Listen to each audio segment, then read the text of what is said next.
Spet je ponedeljek in na strani delo.si spet čas za športni pogled, tokrat spet hokejski, zadnjič seveda to pomlad, z nami je tudi zadnjič na telefonski zvezi iz Stockholma, Siniša Urošević, pozdravljen. Lep pozdrav domov. Torej, sinoči se je končalo 77.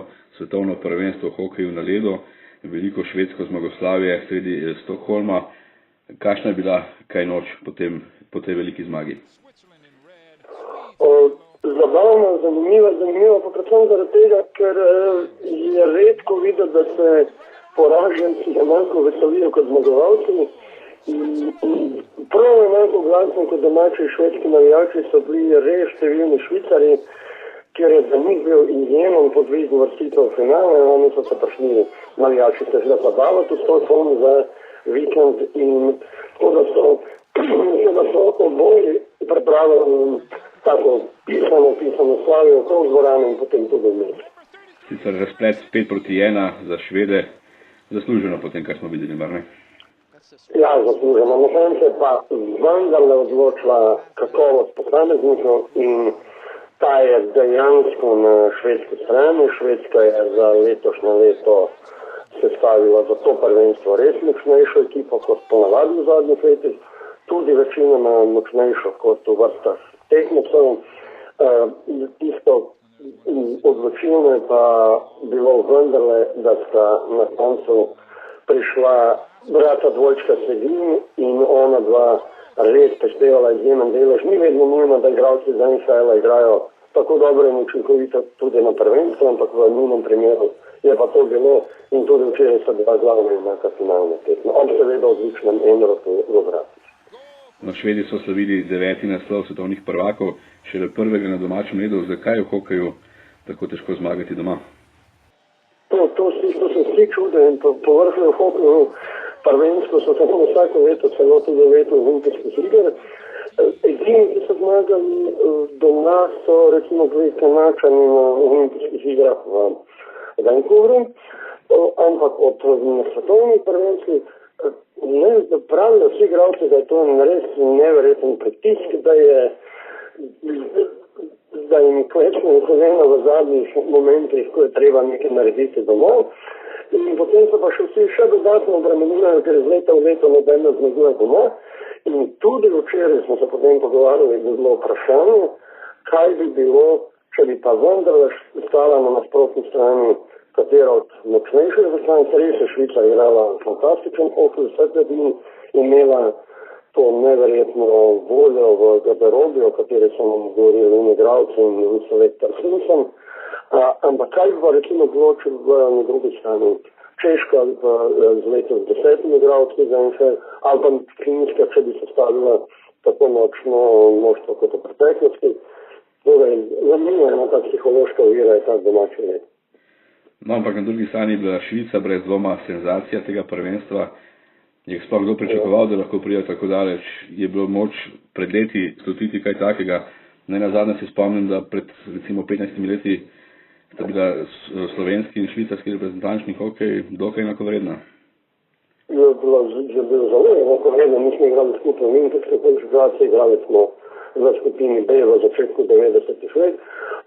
Starejši generaciji se bo pa spomnili, da recimo sredi 70-ih let, ko je bila Slovenija oziroma Jugoslavija slovenskimi igralci povsem v vrhu drugega kakovostnega razreda svetovnega, je bila Švica pod nami in so naši hokejisti, torej generacija Rudija Hitija, Vlada Juga in drugi, so redno premagovali Švicarje, tako na pripravljalni turniri, kot tudi na svetovnih prvenstvih, ampak Švica zdaj očitno pobira sadove izjemno zanimivega dela, to je bogata država, to vemo, ampak denar tudi tam napada z nobena trega, treba je vlagati pravilno in oni so se odločili za nasprotje z Nemci, da ne vlagajo toliko v tuje okrepitve, ker Nemčija preveč kupuje igralcev iz Severne Amerike, oni pa imajo zelo močno domače, kot smo oni razvijajo domače igralce in tako so tudi zdaj dejansko zablesteli tudi v reprezentanci.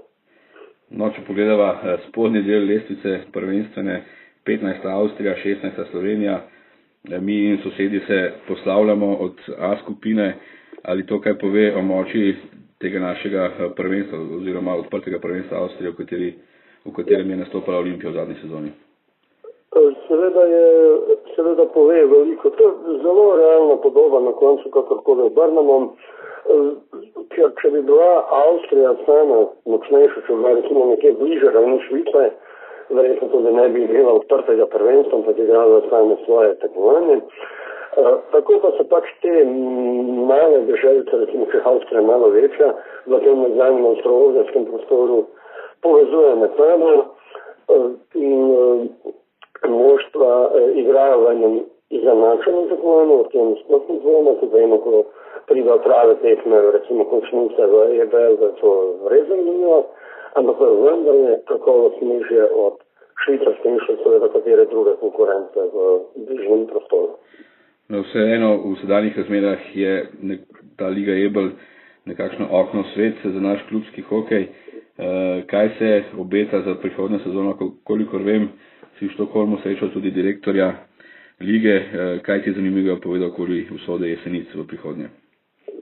Sem na srečo včeraj, res sem govorila kar dolgo, pred vrati novinarskega središča je bil, na srečo že dolgo poznam, da se imela takrat 10 do 15 minut časa in potem tekmona.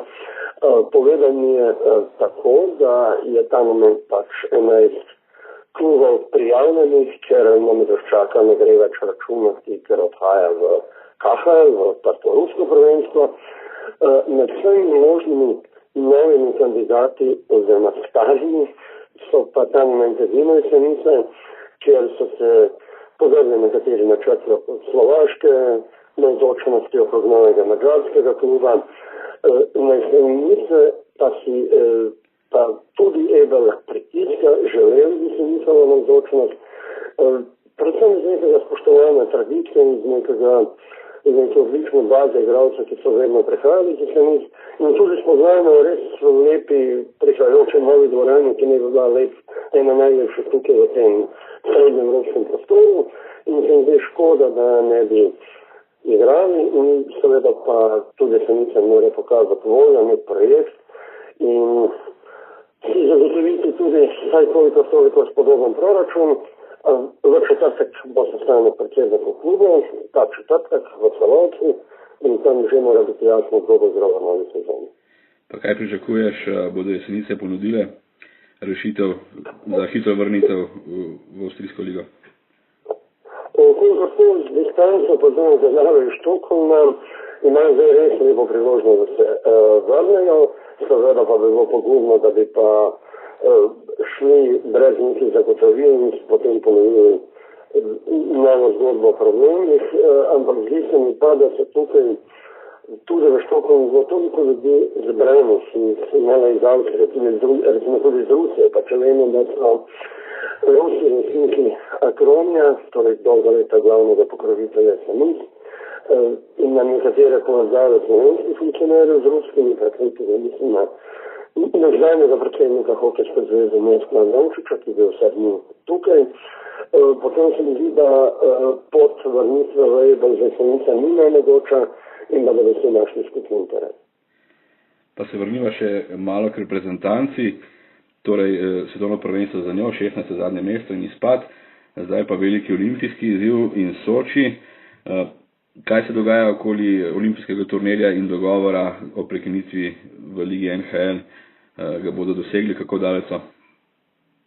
Vsi so pripričani, da ga bodo dosegli, ker so ga še vedno v leta 1998 naprej dosegli. Predvsem da bi tukaj bilo pomembno, da ga dosežejo, ker je olimpijski turnir v Rusiji. V Rusiji, pa koliko vemo, hokej z naskokom najbolj priljubljen zimska panoga, panoga iger.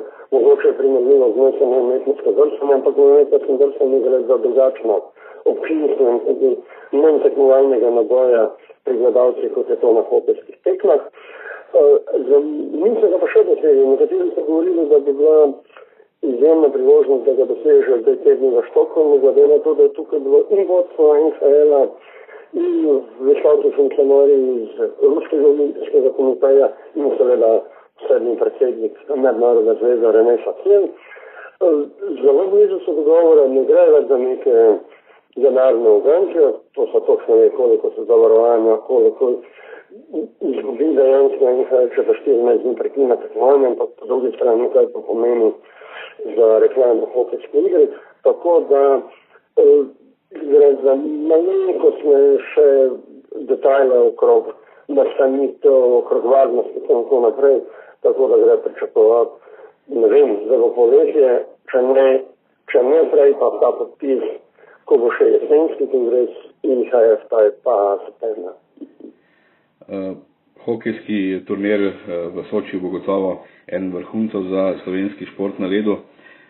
Potem bodo prišle mogoče malo manj prijetne dolžnosti, vrnitev v skupino B in prvenstvo v oddaljenem Seulu. Kaj misliš, je pričakovati kaj osipa pri starejši generaciji naših reprezentantov po olimpijskih igrah, ki bodo gotovo velik motiv in bodo imeli na to željo igrati tudi v tem, recimo, začaranem slovenskem hokejskem krogu, ki se je vrtil okoli skupine A in skupine B? Največjo težavo skupine B v prihajajoči sezoni vidim v tem, ne v nekem namernem osipu starejših igralcev, ampak pri pomembnih vlogah naših igralcev, ki igrajo v tujih ligah, predvsem nemški, ker še zdaleč ni nujno, da se bo do začetka skupine B končala tekmovanje na nemški in prvi in drugi ligi. Bomo sicer videli, kje bodo naši igralci igrali v naslednjih sezonah, ampak v naslednji sezoni.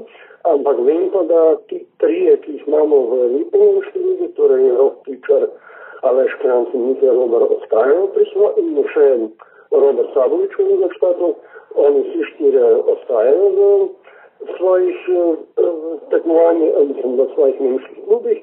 Tako da bi tukaj znal biti problem, koga bo lahko selektor sploh poklical, če bo lahko dobil vse igralce, ker nekateri vemo, da so še letos prežali zadnji trenutek, če smo brata Rodman iz nemške druge lige, kaj bo pa prihodnje leto, ker v Korejo pa ne boš priti za dan za jutri, tja pa treba nekaj dni prej, tudi zaradi aklimatizacije, pa še datum prvenstva je prej, kot je v najvišjem razredu.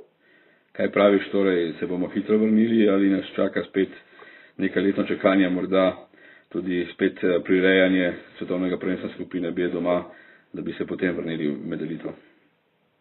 Glede na kakovost, bi se lahko vrnili. Spet ni na ustalitvi tukaj zelo kandidati, na roko nam je tudi dejstvo, da se vendarle od 6 reprezentanc 2 napredujeta in da se te konkurence glede na igre tukaj v Štokholmu res pa ne bi smeli strašiti.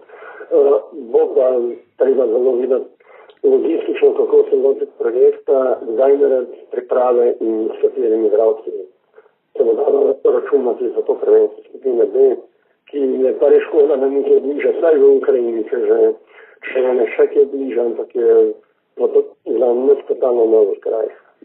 No, najlepša hvala, Siniša, za tale izčrpno poročilo iz Stockholma. Torej naših hokejistov prihodnje leto v Minsku ne bo, upajmo vsaj na 2015 v Pragi, mar ne? Tako, to bi bilo res zelo lepo. Zdaj so bili hokejske države Švedske, ampak Češka je po tej plati še bolj zaprisežena hokej, tam bo še večji hokejski praznik, prvenstvo in lepo bi bilo, da bi naša šansa tam igrala. Siniša, še enkrat hvala in srečno pot domov. No, hvala lepa tudi tebi.